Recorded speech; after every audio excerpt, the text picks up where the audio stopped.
Oi, gente! Algumas pessoas me pediram para gravar sobre o toque, sobre o que os Abraham têm para falar sobre o toque, que sugestões que eles dão para melhorar. Os Abraham são os mestres da lei da atração do planeta, na minha opinião.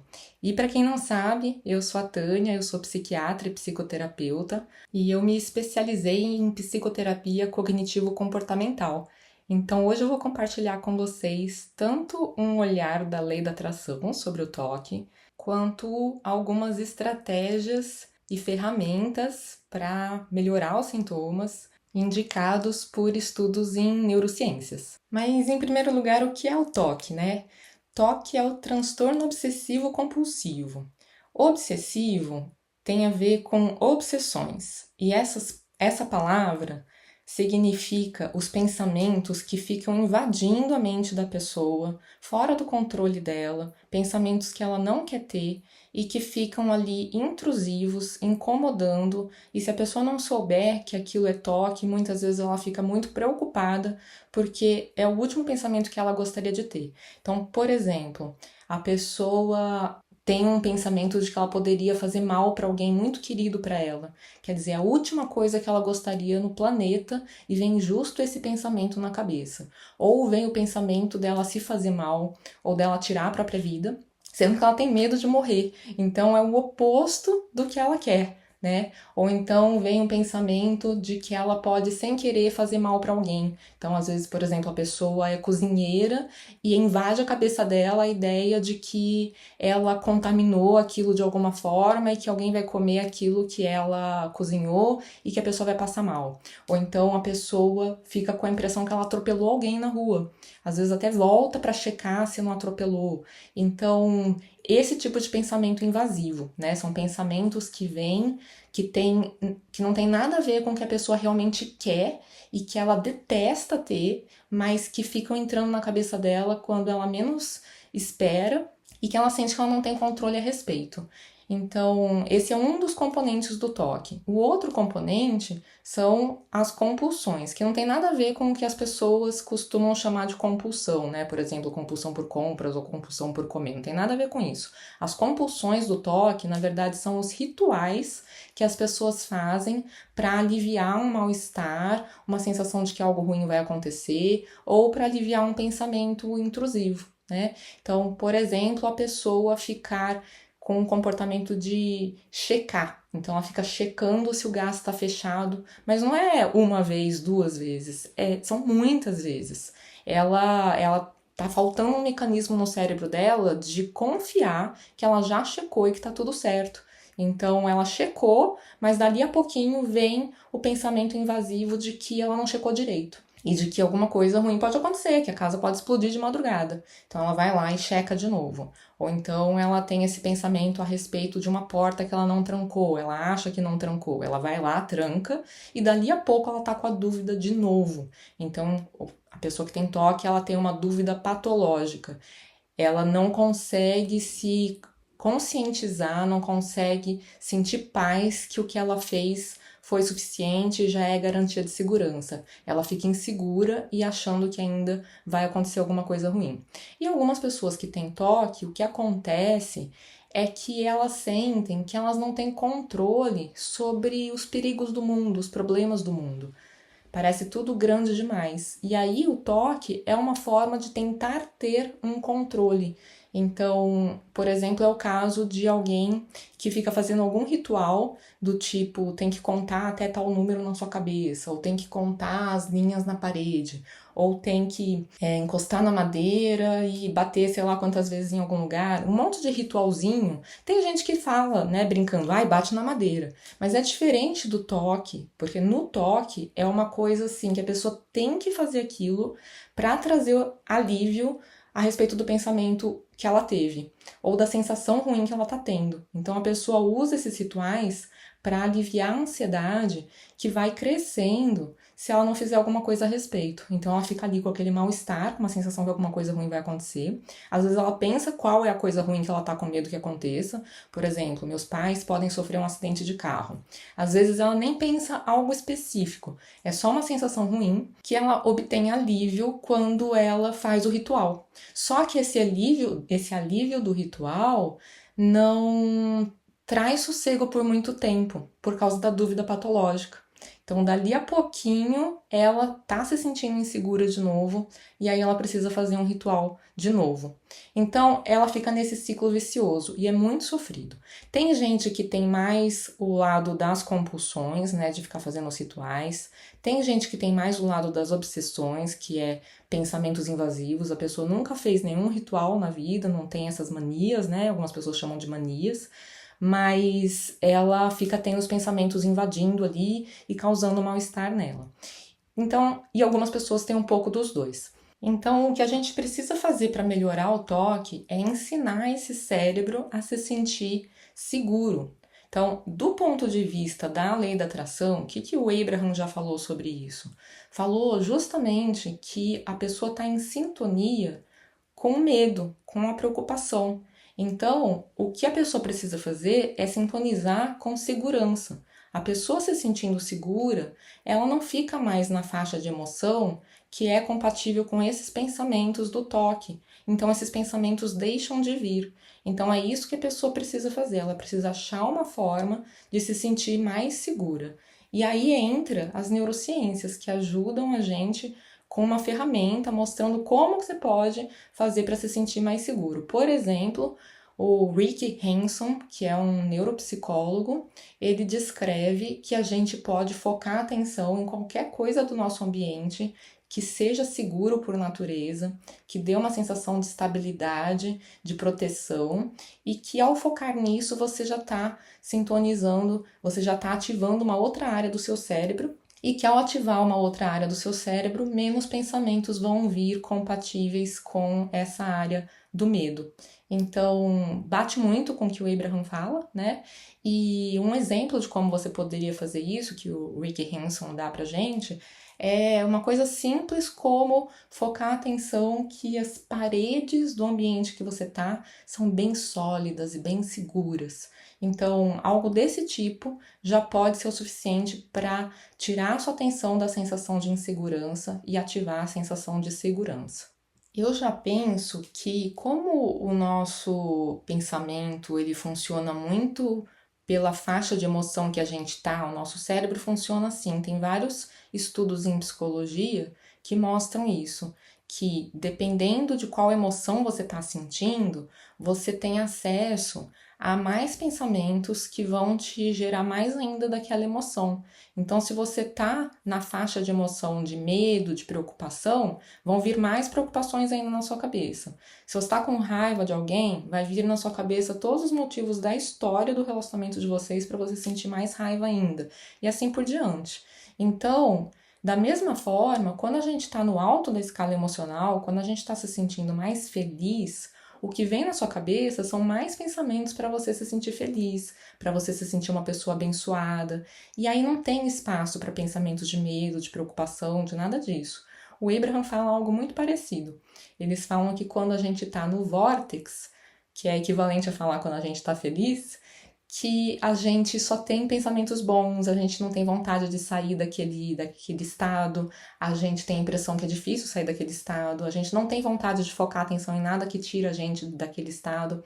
E esses estudos que eu tô falando falam a mesma coisa. Falam que quando você tá com uma emoção mais alta, você não tem vontade de sair daquela emoção mais alta, você não tem vontade de focar a atenção em algo que vai te tirar daquela emoção. Então, bate exatamente com o que o Abraham fala. Então, a gente sabendo disso, né, a gente pode fazer exercícios da psicologia positiva, que estuda o que traz felicidade para o ser humano, para ficar mais feliz, né? Então, coisas como começar o dia já agradecendo e apreciando, não um pouquinho só não, fazer uma listinha, seja mental, seja por escrito, isso já te coloca num embalo de pensamentos bons. Aí antes de dormir, você pode fazer de novo. Isso te ajuda a passar o dia com uma emoção mais alta. E isso meio que te blinda, te ajuda a ter menos desses pensamentos invasivos. porque você não fica com acesso a eles. A gente está numa outra faixa de emoção que não é tão condizente com esses pensamentos, então é mais difícil deles virem. Mas eu quero compartilhar com vocês agora o que alguns estudos falam sobre o que acontece no cérebro da pessoa que tem o toque, que está tendo esses pensamentos invasivos, e o que esse estudo sugeriu e comprovou que melhora o toque. É muito legal porque esse estudo mostrou que quem tem os pensamentos invasivos está com uma área do cérebro muito ativa. Então a gente tem que pensar o seguinte: o nosso cérebro ele tem uma série de caminhos que estão disparando, né? Então são circuitos elétricos acontecendo ali. E a área que está tendo esses pensamentos intrusivos, ela está disparando exageradamente. Ela está vermelhinha lá na ressonância magnética funcional, que é um exame de imagem que você consegue ver em cores as áreas do cérebro que estão mais ativas. E aí essa área está muito ativa.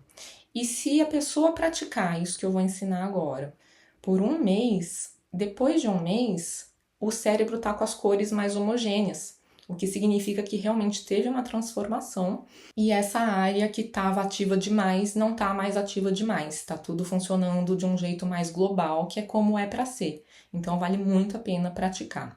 E o que esse estudo mostrou e indicou que seja feito então, que tem esse resultado tão maravilhoso?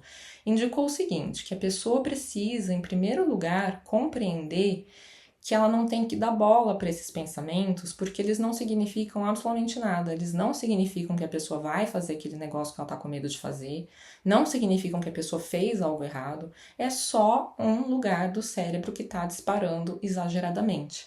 E que você tem que entender isso como algo biológico, uma tendência do seu cérebro, uma questão ali física, anatômica até, e que, portanto, não tem significado maior do que isso, então não é para você debater com aquele pensamento, não é para você checar alguma coisa, não é para você tentar fazer nada de concreto a respeito, porque tudo que você faz de concreto a respeito só alimenta o toque. Então, por exemplo, a pessoa, isso é algo que a psicologia cognitivo-comportamental ensina, tá?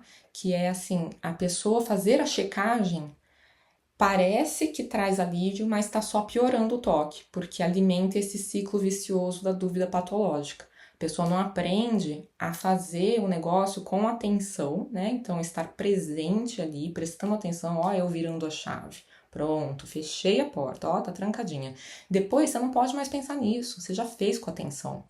Se vier o impulso de checar de novo, você tem que resistir, né? Não checar, porque a ansiedade vai vir, de medo de não ter checado, mas vai passar. E esse passar é terapêutico, né? Com o tempo, seu cérebro vai vendo que nada grave, nada ruim absolutamente aconteceu e vai percebendo que você não precisa checar realmente. Já se a pessoa checou a porta, ou checou o gás, ou fez algum ritual e não acontece nada de ruim, na cabeça dela, parece que só não aconteceu nada de ruim porque ela checou ou porque ela fez um ritual. Então, por isso que isso alimenta o toque. Porque o toque tem uma superstição ali acontecendo, né? Porque são coisas que não têm relação de causa e efeito. Você bater na madeira 3 vezes ou contar as linhas na parede não vai evitar que seus pais sofram um acidente. Mas você vai criando essa superstição, essa ideia de que se fez o ritual, eles ficaram seguros, nada aconteceu, aí o seu cérebro começa a acreditar que realmente teve uma correlação, mas não tem correlação nenhuma. E se você quebra essa correlação, se você não faz o ritual e eles também ficam seguros, como vão ficar, porque não tem relação nenhuma de uma coisa com a outra, né? Aí você vai vendo que você não precisa fazer aqueles rituais. Então, isso é o que a psicologia cognitivo-comportamental ensina. E voltando a esse estudo que eu estava falando, sobre a questão de que tem uma área ativa demais no cérebro e que não é para você dar bola, o que o estudo concluiu e recomenda é que as pessoas, então, em primeiro lugar, entendam que aquilo é algo biológico. É o seu cérebro disparando demais numa certa área e que isso faz com que ele não tenha nem acesso a informações corretas de que está tudo bem, você está segura ou seguro, que nada ruim aconteceu, que não atropelou ninguém, que não contaminou nada, que mesmo que tenha um pouco de bactéria nas comidas, porque sempre tem, que não é isso que vai causar uma infecção ali generalizada ou em alguém específico, ou que não precisa lavar a mão exaustivamente, porque não é ter lavado um pouco menos que vai causar alguma contaminação em você, ou que significa que você esteja contaminado, nada disso. Então, a pessoa que tem toque, ela fica sem acesso a esses pensamentos mais tranquilizadores, né? Mesmo que tenha essa sabedoria, esse conhecimento intelectual, né? Ó, tem bactéria em todo lugar, né? Por isso que tá todo mundo morrendo, né? É normal, a gente é colonizado por bactérias. Então, esses pensamentos, essa sabedoria, às vezes a pessoa até tem esse conhecimento, mas o cérebro dela não está conseguindo acessar isso de uma forma que ela acredite nisso e que tranquilize ela, por causa dessa área disparando demais. Então, a recomendação desse estudo é que a pessoa compreenda que, como é apenas um disparo do cérebro, é apenas uma característica biológica do cérebro dela, ela não tem que fazer nada a respeito, ela não tem que debater com esse pensamento, ela não tem que checar para ver se não aconteceu realmente. Nada disso ela tem que fazer. Ela tem que simplesmente se distrair focando a atenção em outra coisa, e que conforme ela foca a atenção em outra coisa, esses pensamentos intrusivos vão continuar vindo, isso é normal, mas que com o tempo, conforme o seu cérebro está se envolvendo com outros assuntos e você ignora esses pensamentos, como se fosse uma gaivota passando no céu, que você deixa passar, mas você não fica pensando grandes coisas a respeito. Você só sabe que aquele pensamento é do toque e não dá bola para ele. Conforme você vai fazendo isso, o seu cérebro vai se transformando, esses pensamentos invasivos vão diminuindo, essa área do seu cérebro vai disparando menos, que é o que acontece, que depois de um mês eles conseguem ver que aquela área não tá mais vermelhinha, né? Não tá mais ativa exageradamente. Comprovando que funciona, né? Esse exercício de saber que é biológico, não dar bola e focar a atenção em outra coisa, mesmo que os pensamentos ainda estejam vindo, pelo menos inicialmente.